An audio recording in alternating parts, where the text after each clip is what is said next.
Samuel 13:15. En los capítulos de hoy se encuentran en guerra con los filisteos, los israelitas. Por lo tanto, pues esta se va desarrollando y sí que indica aquí que los filisteos eran un ejército tan numeroso como la arena de la playa.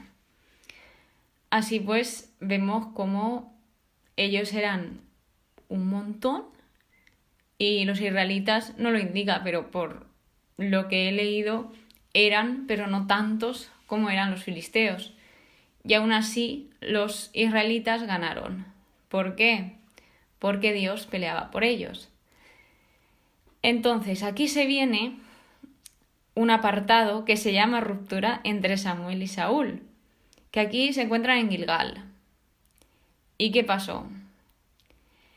Saúl estaba aquí esperando los 7 días que le dijo Samuel. Si os acordáis, en el capítulo 10, versículo 8, Samuel le dice que tiene que esperar 7 días hasta que él aparezca. Y aquí lo que pasa es que el pueblo estaba muy insistente y estaba por ahí pues armando jaleo, a lo que Saúl no se esperó más y realizó el holocausto y los sacrificios. Aquí indica violentándose, antes de que llegase Samuel. Es decir, en vez de esperar, este vio que realmente sí que esperó los 7 días, pero no los 7 días al completo. Por lo tanto, aquí hay una desobediencia a Samuel. De hecho, cuando ya lo ofrece todo y realiza el holocausto, los sacrificios, llega Samuel. Claro, y aquí también tenemos que tener en cuenta que los holocaustos y los sacrificios, esto no era tarea del rey, es que esto era tarea de un sacerdote. Entonces Saúl lo estaba haciendo fatal. Por complacer al pueblo, desobedeció a Samuel, que Samuel no se lo decía por decir y ya está. Es decir, todo tenía un porqué y un para qué en esta escena, por así decirlo. Cuando llega Samuel, le dice, has obrado neciamente, que en otras traducciones indica locamente. Y busqué yo aquí que loco significa en estos momentos, en este contexto, alguien que carece de moralidad espiritual. Y un necio básicamente es alguien que insiste en sus propios errores. Que bueno, Saúl totalmente lo hace continuamente, ya lo veréis. Y ya se ha visto un poco con esto. Dice Samuel, si hubieras observado el mandamiento, el Señor te habría consolidado por siempre tu realeza. Es decir, aquí lo que Samuel está diciendo es que sus descendientes no van a reinar después de él, por desobedecer el mandamiento y también desobedecer a Samuel. Que Samuel realmente lo que hace es decirle las cosas conforme al corazón de Dios. Samuel no le iba a decir algo que no fuese conforme a la ley de Dios. Todo lo contrario, lo hacía por su bien. Y pues a Saúl se dejó llevar por el pueblo, por sus emociones y falló. De hecho dice, tú no has observado lo que el Señor te ha mandado.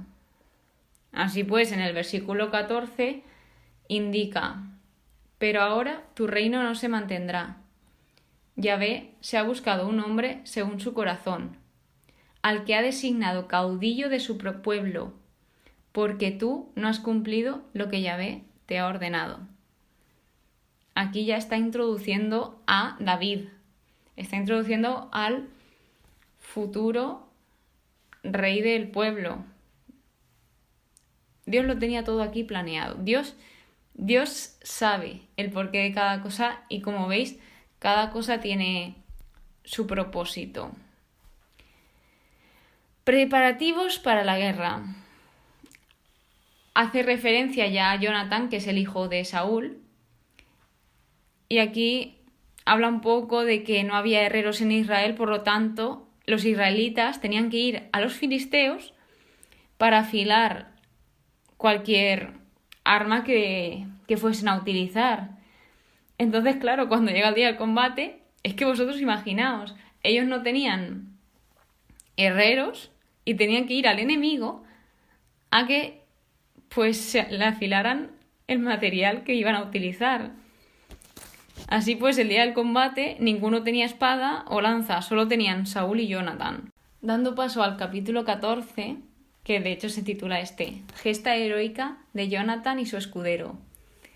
Este capítulo es alucinante. Es decir, el personaje, la persona de Jonathan es increíble. Es decir, es que tiene una fe. Este hombre que alucináis. He de decir que, por si no lo sabíais, los filisteos, cuando un israelita se refiere a un filisteo, o bien le llama filisteo o le llaman incircuncisos. Quitando esto, algo que dice Jonathan, que es lo primero que me impacta, es: ¿quién sabe lo que el Señor hará por nosotros? Porque nada impide al Señor dar la victoria con muchos o con poco. Aquí es que ya demuestra la fe de Jonathan. Esta es demostrada por sus acciones. Es que aquí ya lo está diciendo. Porque aquí, no lo he dicho, pero Jonathan estaba con el escudero y de hecho ellos se iban a cruzar hasta la avanzadilla de los filisteos. Pero no dijo nada a su padre. Fue Jonathan por su cuenta, se armó de valor y dijo: pues vamos allá. Y de hecho aquí el escudero es el que dice: haz lo que piensas, vamos donde quieras, estoy contigo. Es que esto se lo dice el mismísimo escudero a Jonathan. ¿Qué sacamos de lo que dice Jonathan y lo que dice el escudero? De lo que dice Jonathan, aquí vemos lo que Dios podía hacer a través de dos hombres que confiaban en él, porque tanto Jonathan como el escudero estaban confiando en Dios. Y lo que le dice el escudero, podemos sacar que cuando Dios usa a un hombre, casi siempre llama a otros a que lo rodeen para ayudarlo y apoyarlo. Los dos son igual de importantes. Esto lo he sacado de un estudio bíblico que me pareció tan real y tan verdadero que digo, lo tengo que compartir aquí. Por consiguiente, Jonathan indica dos situaciones. Es decir, si pasa esto, entonces haremos esto. Quiere decir que el Señor nos lo ha entregado en nuestras manos. Y si hacemos lo otro, pues quiere decir que no. Pone dos situaciones para ver si el Señor los entrega en sus manos, básicamente. Como señal, lo utilizan como señal. ¿Y qué es una señal?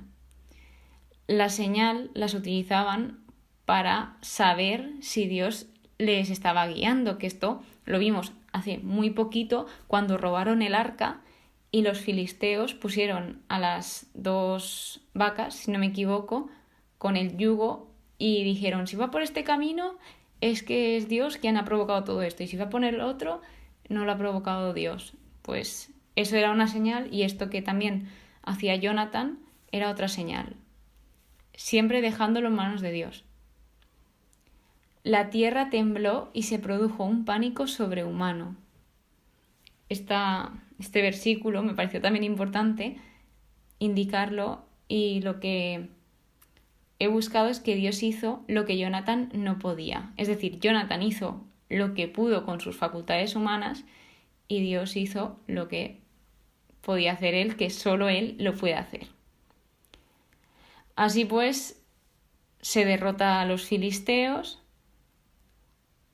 y cabe decir que aquí se respiraba un ambiente muy confuso, porque si vosotros leéis el capítulo, la gente se encuentra súper confusa, no saben qué hacer, con quién ir, con quién no. Hay mucha confusión.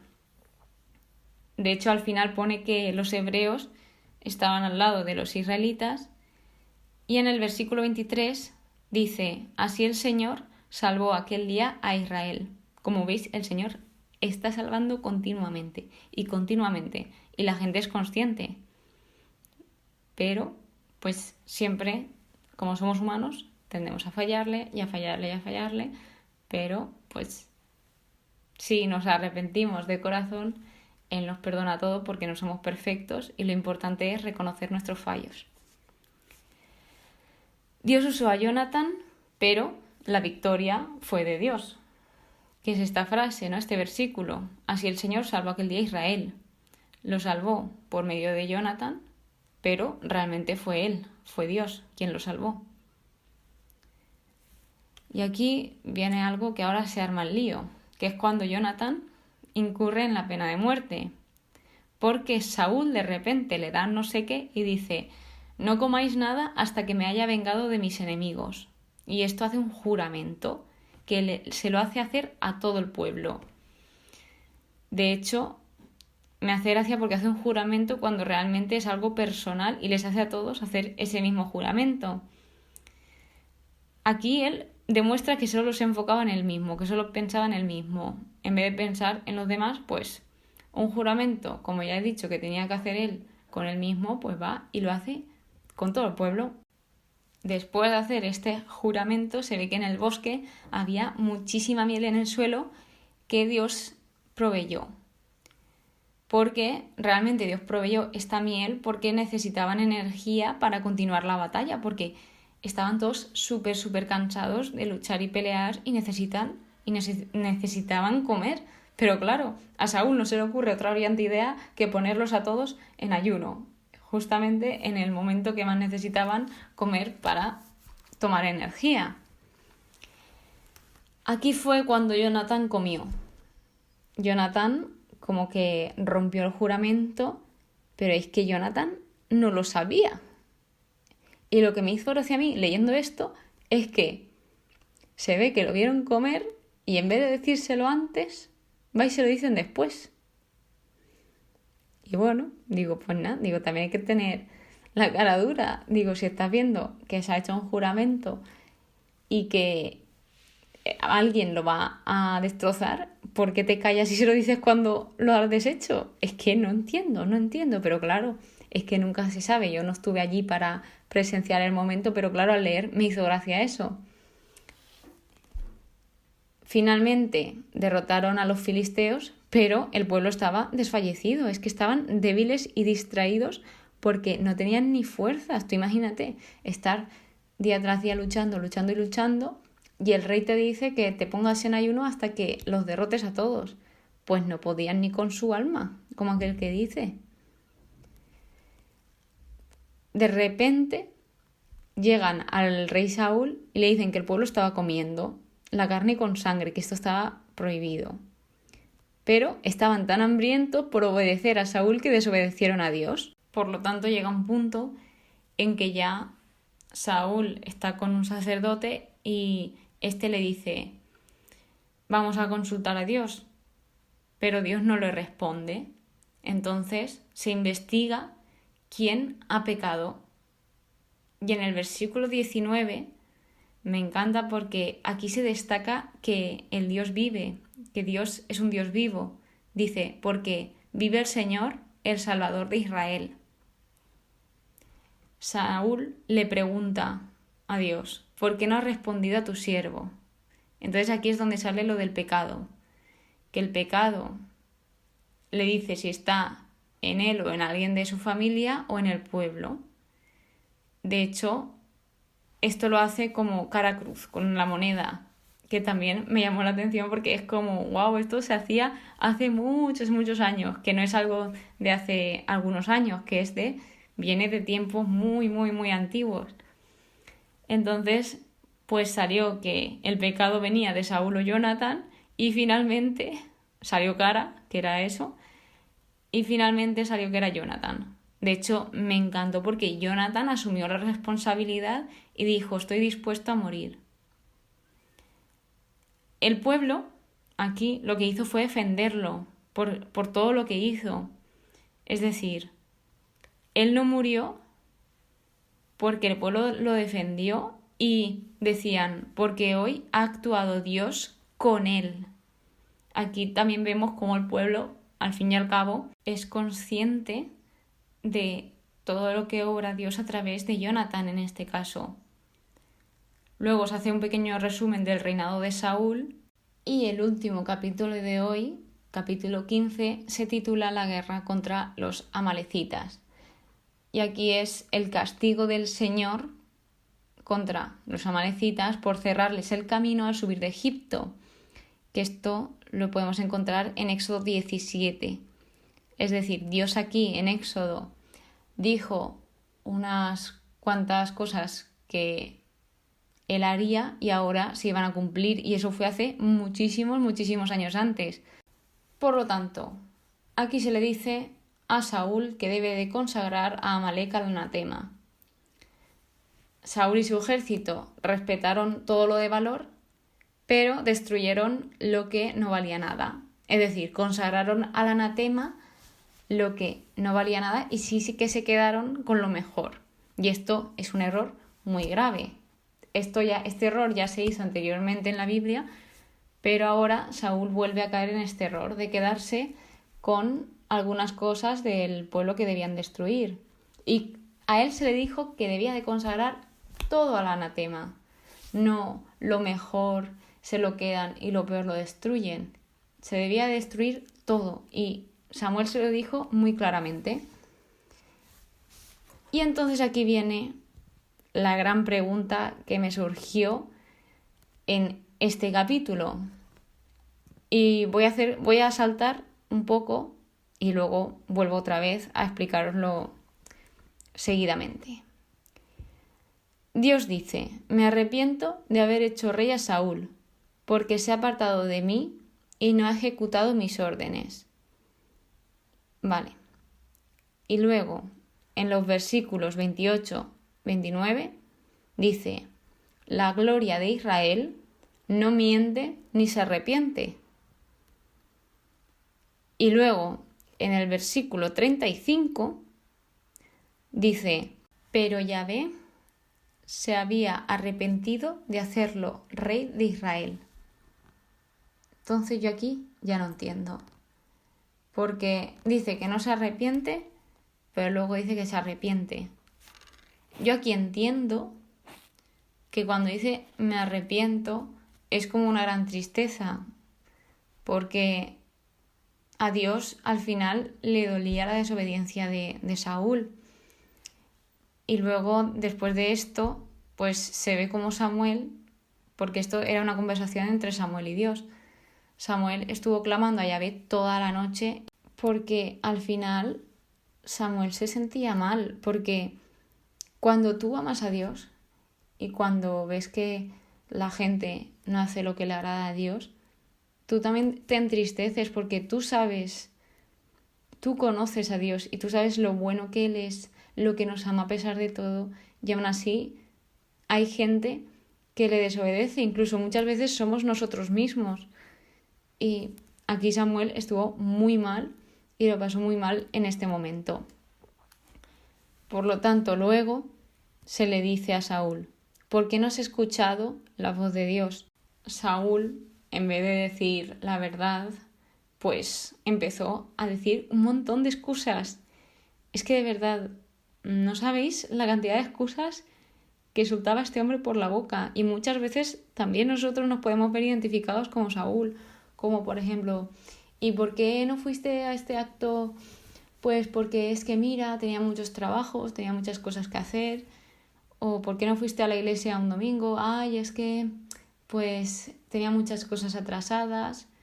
No, esos son excusas, porque hay tiempo para todo, el día tiene 24 horas. De todas formas, os voy a leer los versículos 22 y 23.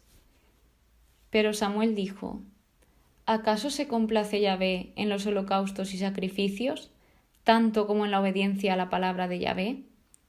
Mejor es obedecer que sacrificar, mejor la docilidad que la grasa de los carneros.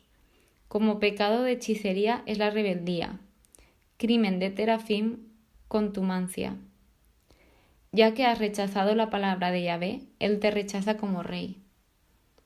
Aquí destaca la importancia que tiene obedecer la palabra de Dios.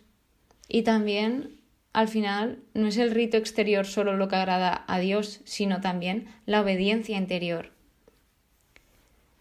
Continuando, algo que ya os he leído es cuando dice la gloria de Israel en los versículos 28-29, que como curiosidad esto se dice una sola vez en toda la Biblia.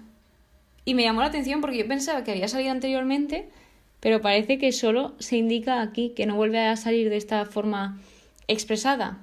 Y bueno, eso como curiosidad. Y ya por último trata la muerte de Agag y la partida de Samuel. La muerte de Agag es que al final ya se deshacen del rey porque no habían matado al rey amalecita, no sé por qué, les daba pena o no quisieron matarlo, le perdonaron, no lo sé.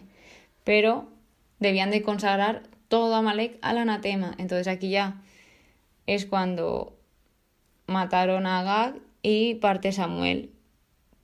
Es decir, aquí Samuel no volvió a ver a Saúl hasta el día de su muerte. Y con esto terminamos el capítulo. Sé que a lo mejor no he tratado tanto lo de las excusas, pero creo que estos capítulos, la personalidad y el carácter de Saúl nos puede hacer aprender muchísimo, porque aquí Saúl, cuando desobedeció, no paraba de soltar excusas. De hecho, algo que me llama la atención es también que cuando él desobedece y dice, no, si he obedecido, si yo he consagrado al anatema, pero realmente consagró lo que le interesó a él, no lo que le dijeron. O sea, obviamente había consagrado al anatema, pero hizo una selección de lo que iba a consagrar. Que yo esto lo cuento muchas veces, eso lo hacía yo antes con los mandamientos. Antes de mi conversión yo hacía, a ver, pues este sí lo cumplo, este no me interesa, este sí, este no. Entonces yo he sido Saúl alguna vez en mi vida. O sea, que nos podemos ver también muy identificados con esto. Y bueno, lo de las excusas, sobre todo, de decir, ay, es que no puedo, como bien decía antes, o es que no tengo tiempo. Todo es cuestión de prioridades. Si tú realmente quieres hacer una cosa y quieres obedecer la palabra de Dios, lo vas a poder hacer. Y renunciarás a cosas por hacerlo. Y verás cómo es lo mejor que haces. El renunciar a cosas por obedecer a Dios te va a traer una gran cantidad de bendiciones y que va a ser increíble en tu vida y te va a traer una felicidad inmensa. Aunque a lo mejor de primeras no lo parezca en algunos casos, créeme que yo te lo afirmo y te lo confirmo. Y esos han sido los 3 capítulos de hoy. Espero que os hayan gustado, que hayáis aprendido. Muchísimas gracias por llegar hasta aquí, de verdad. No sabéis lo agradecida que estoy de que os escuchéis todos los episodios y que lleguéis hasta el final. Y que Dios te bendiga siempre y todos los días. Que pases un muy buen día.